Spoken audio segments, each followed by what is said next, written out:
D'ailleurs, tout ira bien, je crois que c'est de ça dont tu vas nous parler, cet enchaînement. Non, mais il y a un sacré conducteur dans cette émission. Vous croyez que c'est improvisé? Aucune improvisation. On part à Hong Kong. Hein. Oui, alors, est-ce que tu sais qu'à Hong Kong, il y a une des problématiques majeures, c'est le manque d'espace de vie. Donc tout le monde est coincé dans des appartements très petits et généralement très chers. Et là, Comme au Japon?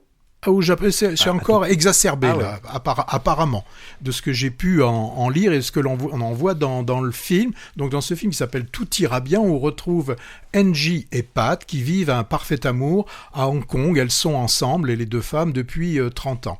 Alors, vu de loin, on pourrait penser que Hong Kong est une ville moderne, parce qu'on connaît son architecture, on connaît les productions industrielles. On pourrait également penser que c'est une ville moderne dans ses modes de vie.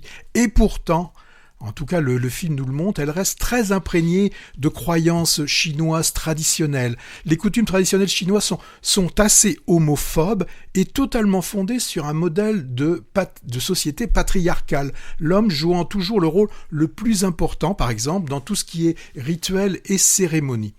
Au début, je vous ai parlé d'un manque d'espace de vie, et là, on a Angie. Son appartement est spacieux. Et Angie, donc, sont deux femmes qui vivent ensemble sans être mariées. Avec ces deux éléments, manque d'appartement, homophobie latente, vont être les piliers de ce film « Tout ira bien ».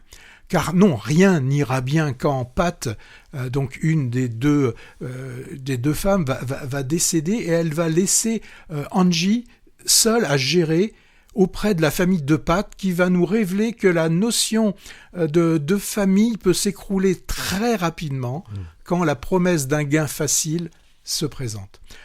La douleur de la perte est accentuée dans le film. C'est intéressant parce que justement ce grand appartement spacieux semble désormais vraiment trop grand pour Angie qui vit seule. Mais c'est son seul bien. Dans ce film, on a une mise en évidence de la fragilité en fait de ce que peut être une relation, et que s'il n'y a pas des fondations solides, eh bien tout du jour au lendemain peut s'écrouler. Tout ce qui semblait solide est vraiment très très fragile. Alors Angie, elle va affronter non seulement son chagrin, mais en même temps la famille de Pat, dont les motivations se révèlent finalement assez égoïste. On sent bien ce côté, d'abord la famille et les parties rapportées, ça passe ensuite. Hein.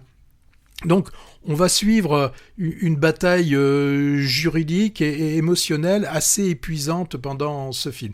Alors, que va faire Angie? Est-ce qu'elle va se battre pour garder son appartement? Est-ce qu'elle va baisser les bras? Bon, bien évidemment, je vous conseille d'aller voir ce film, donc Tout ira bien, film poignant, qui nous montre les thèmes de l'amour, de la résilience, donc cette résilience qu'il faut avoir pour face à l'adversité d'une société pas si ouverte que ça.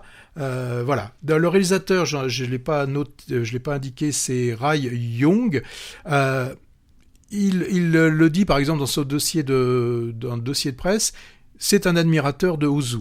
Et bien là, on retrouve cette sensibilité dans ce film. Il n'y a pas de mouvement intempestif de caméra. On n'a que des plans larges et fixes. Et surtout, ce qui manque à beaucoup de films, on a beaucoup d'informations qui ne sont pas servies comme ça sur un plateau. Ça veut dire qu'il y a beaucoup d'ellipses. Et moi, j'adore quand il y a des ellipses et qu'on laisse notre cerveau fonctionner et qu'on ne nous montre pas tout.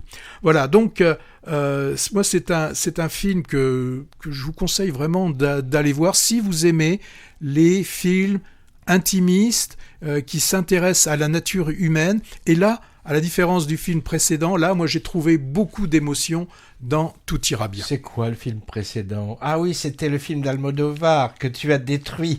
Moi, j'irai voir ton Tout ira bien, mais en me dépêchant, parce qu'il est de moins en moins à l'affiche quand même. Hein.